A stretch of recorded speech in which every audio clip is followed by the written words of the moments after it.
on en est déjà à la 2e semaine après la reprise. Alors là, à partir de mardi matin, parce que jusqu'à lundi soir c'est pas possible, mais mardi, mercredi, jeudi, vendredi, je vais essayer de reprendre mon souffle.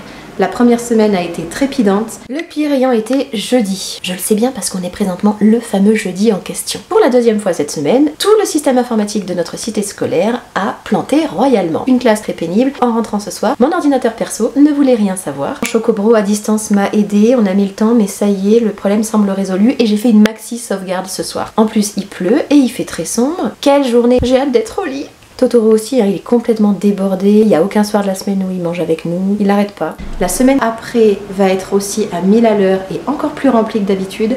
Donc là, pendant quelques jours, je vais essayer de prendre les choses le plus cool possible. Envie de douceur, de calme, de bienveillance. Vous aussi peut-être en ce moment? Ça tomberait drôlement bien. En commençant par un petit aperçu de nos fêtes de fin d'année, toutes douces, toutes moelleuses, pétillantes et rigolotes aussi, mais plutôt tranquilles au final.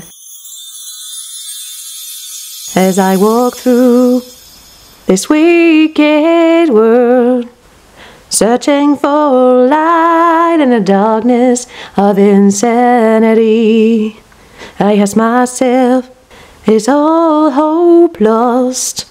Is there only pain and hatred and misery?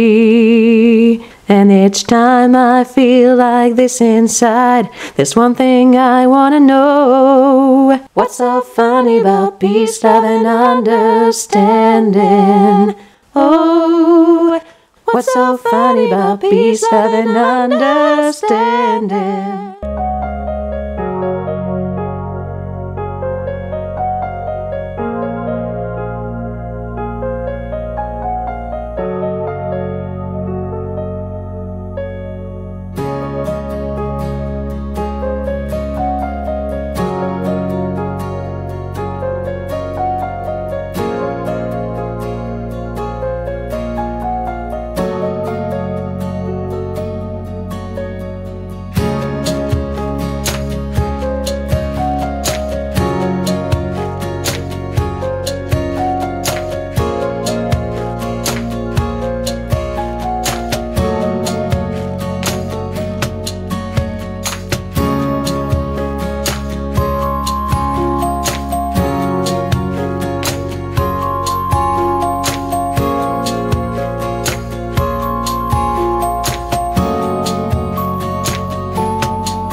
Tu m'entends?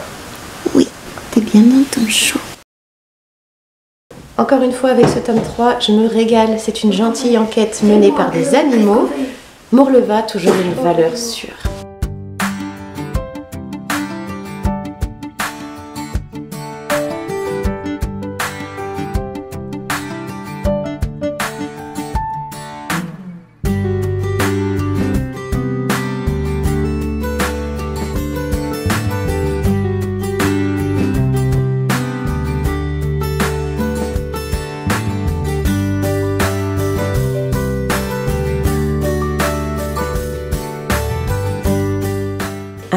moins donner et un peu plus m'économiser. Et ben c'est pas mal en fait.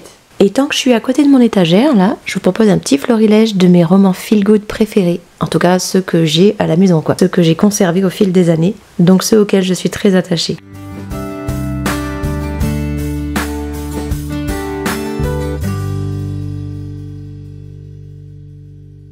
J'ai commencé ce roman feel good que m'a offert une amie le soir du réveillon. Il s'agit d'un nouvel opus de Jenny Colgan que je ne connaissais pas encore. Le pitch, c'est que on suit Rosie, une jeune femme originaire de Londres qui s'est expatriée dans la campagne anglaise pour reprendre la confiserie de sa grand-tante qui a dû entrer en maison de retraite. La jeune femme a donc repris la confiserie et le cottage de Liliane. Rosie y vit avec Stephen, son petit ami, qui est l'héritier de la famille de notables, la famille un petit peu noble de la bourgade. Stephen vient de démarrer une carrière d'enseignant. Il est professeur dans une école primaire. Ce sont ses premières semaines de classe. On est juste avant Noël, il y a beaucoup de neige et le frère de Rosie, sa femme, leurs 3 enfants vont débarquer incessamment sous peu en Angleterre. Ils viennent d'Australie et j'ai hâte de voir ce que ça va donner. Ça risque d'être assez haut en couleur. C'est plutôt sympathique, c'est très agréable à lire. Je passe un bon moment. Oula, j'ai craint le pire parce que juste après, on a enchaîné avec un terrible accident qui a démoli l'école du village, qui a fait 2 blessés.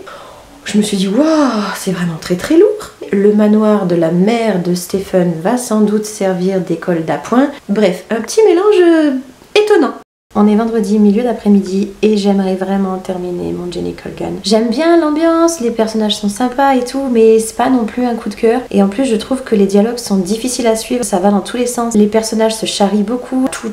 C'est des tirs croisés, c'est un petit peu difficile à suivre parfois et fatigant à lire. J'ai envie de passer à autre chose, et pour cela, il faut que je termine.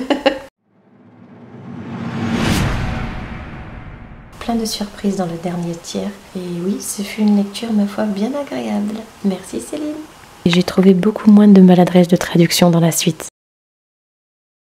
Pour conclure, si jamais il vous prend l'envie de grotter, se mettre dans sa grotte donc, le terme n'est pas de moi mais d'une de mes super collègues qui a toujours des idées salvatrices et inspirantes. Si l'envie donc vous prend de grotter, je vous laisse avec les moumines et quelques autres petites choses toutes douces, toutes mignonnes, toutes cosy, toutes doudou.